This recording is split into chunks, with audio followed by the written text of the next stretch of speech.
હુસૈન અમીન, અધિક્ષક ઇજનેર PGVCL જામનગર વર્તુળ કચેરી. હાલમાં થઈ રહેલા અતિ ભારે વરસાદ અને વાવાઝોડા જેવી પરિસ્થિતિની અંદર PGVCL દ્વારા ખૂબ જ સરાહનીય કામગીરી કરવામાં આવી રહી છે.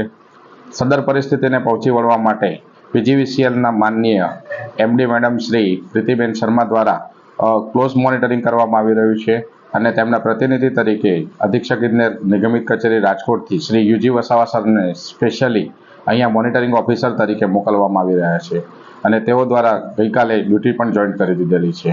તેમના સાનિધ્યમાં અને તેમના માર્ગદર્શનથી PGVCL જામનગર અત્યારે હાલ ઉત્કૃષ્ટ કામગીરી કરી રહી છે. વીજ વિક્ષેપની સમસ્યાઓના બને એટલા સુખદ નિરાકરણ કરવા માટેના પ્રયત્નો કરી રહી છે. હાલની પરિસ્થિતિની વાત કરીએ તો જામનગર અને દેવભૂમિ દ્વારકા જિલ્લામાં કુલ 335 જેટલા ગામડાઓ વીજ પુરવઠા વિહોણા છે.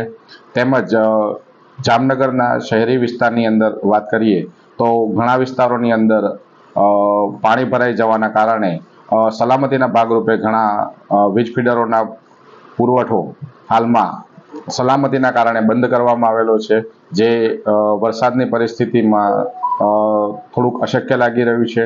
પરંતુ જેઓ પણ પાણી ઓસરશે તેઓ અમારી ટીમો તાત્કાલિક ધોરણે આ વીજ પુરવઠો સાતત્યપૂર્વક ચાલુ રહે તે માટેના પ્રયત્નશીલ છે.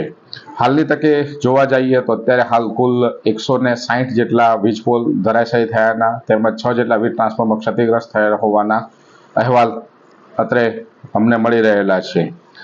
વધુમાં જણાવવાનું કે PGVCL નિગમિત કચેરી દ્વારા કોલ સેન્ટરના 19122 તેમજ 1800 પૂરા 233 155 333 નંબરો વીજ વિક્ષેપની ફરિયાદો માટે મૂકવામાં આવેલા છે અને જેની ટીમો પણ ખૂબ જ વધારી દેવામાં આવી છે, જેથી કોઈ પણ વીજ ગ્રાહકને ફરિયાદ નોંધાવવામાં ખૂબ જ સરળતા રહે. વધુમાં આ સ્થિતિમાં પણ PGVCL દ્વારા ખૂબ જ સાવધાનીપૂર્વક અને સલામતીપૂર્વક કામગીરી કરવામાં આવી રહી છે, જેના કારણે કોઈ પણ પ્રકારના મનુષ્યના કે પશુના વીજ અકસ્માતથી મૃત્યુ પામેલાનો અહેવાલ મળેલ નથી. તેમજ કોઈ પણ પ્રકારના લાઇન સ્ટાફનો પણ અકસ્માતનો અહેવાલ મળેલ નથી.